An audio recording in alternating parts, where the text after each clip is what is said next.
ये कथा उस समय की है जब मर्यादा पुरुषोत्तम भगवान श्री राम अपनी प्राणप्रिय माता सीता की खोज में अपनी वानर सेना के साथ लंका की ओर बढ़ रहे थे। जब भगवान श्री राम समुद्र तट पर पहुंचे तो उनके सामने एक बहुत बड़ी चुनौती खड़ी थी। सामने था अथाह, विशाल और अपार समुद्र। भगवान श्री राम ने लक्ष्मण जी से कहा, हे लक्ष्मण, इस विशाल सेना के साथ हम इस समुद्र को कैसे पार करेंगे? लक्ष्मण जी ने हाथ जोड़कर उत्तर दिया, हे प्रभु, आप तो स्वयं सर्वशक्तिमान हैं, पर एक नर लीला के अनुसार यहाँ से कुछ दूरी पर वक्रदाल्भे का आश्रम है। वे महान ब्रह्मज्ञानी हैं, निश्चय ही कोई उपाय बताएंगे। भगवान श्री राम ऋषि के आश्रम पहुंचे और उन्हें प्रणाम किया। ऋषि ने एक दृष्टि में ही पहचान लिया कि सामने साक्षात भगवान विष्णु स्वयं खड़े हैं। मुस्कुराकर उन्होंने पूछा, हे राम, आप यहाँ कैसे आए?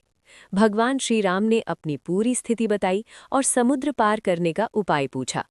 तब ऋषि ने कहा, हे राम, यदि आप अपनी पूरी सेना के साथ फाल्गुन मास के कृष्ण पक्ष की विजया एकादशी का व्रत विधि विधान से करेंगे तो निश्चय ही विजय प्राप्त होगी।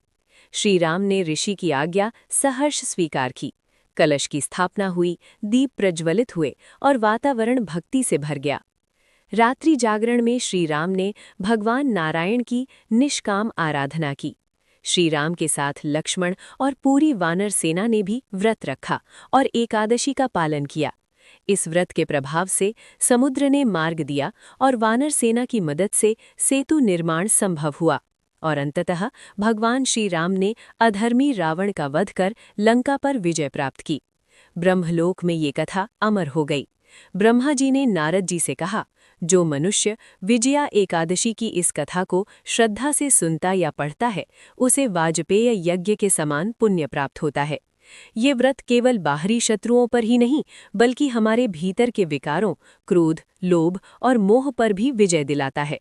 अगर आप भी चाहते हैं कि आपके जीवन में भक्ति और विजय का मार्ग खुले, तो इस कथा को लाइक और शेयर जरूर करें। और ऐसी ही प्रेरणादायक पौराणिक कथाओं के लिए इंडियन वैल्यू स्टूडियो से जुड़े रहें।